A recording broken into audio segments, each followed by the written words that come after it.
now for a check of your Fox 47 forecast. Fox 47 meteorologist Brian Bachman back with a look at your forecast on this gorgeous Thursday evening in our neighborhoods. But it's another one of those very interesting days across the entire state when you look at it as a whole. Sure, we're nice and summer-like here in our neighborhoods, 80 degrees, Lansing, Jackson, even over toward Kalamazoo, Detroit sitting at 82 degrees. Then you got some mid to upper 70s around the Saginaw, Tri-Cities area, Mount Pleasant at 77. But head to northern parts of the Mitten, we're only registering 50s in places like Traverse City and on Mackinac Island.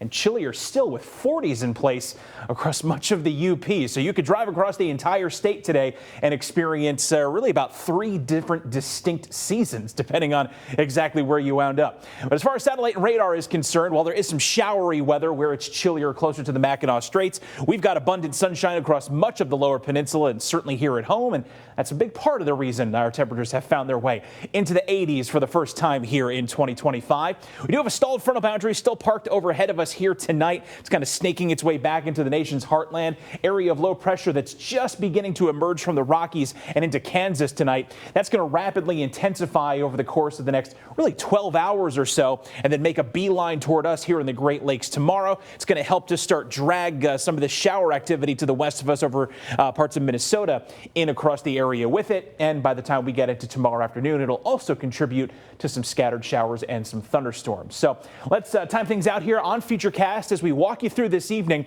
Next few hours will generally hold in this partly to mostly cloudy sky. You know, some of the data is trying to scare up a quick sprinkle or two. And while I won't say that's an impossibility, I really don't expect we're going to run into any rain over the course of this evening. That will start to come once we get toward midnight and on into the overnight hours when the clouds really thicken up. We could see a spot shower here and there, especially across our southernmost neighborhoods as we get to about the 6-7 o'clock time frame tomorrow morning.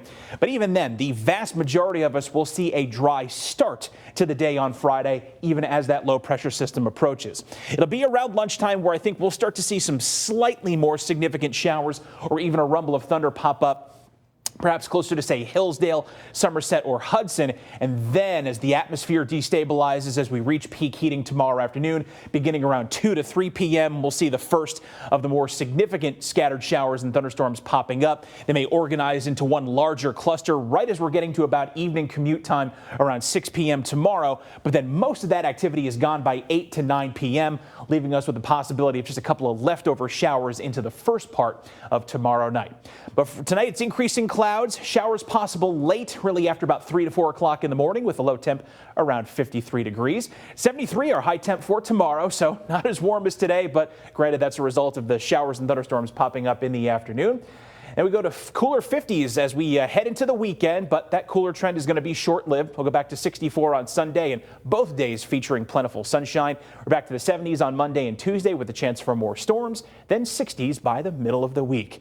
Now let's take you back outside this evening and take a look at how some of our neighbors, in our neighborhoods of Grand Ledge and Mason are enjoying today's weather.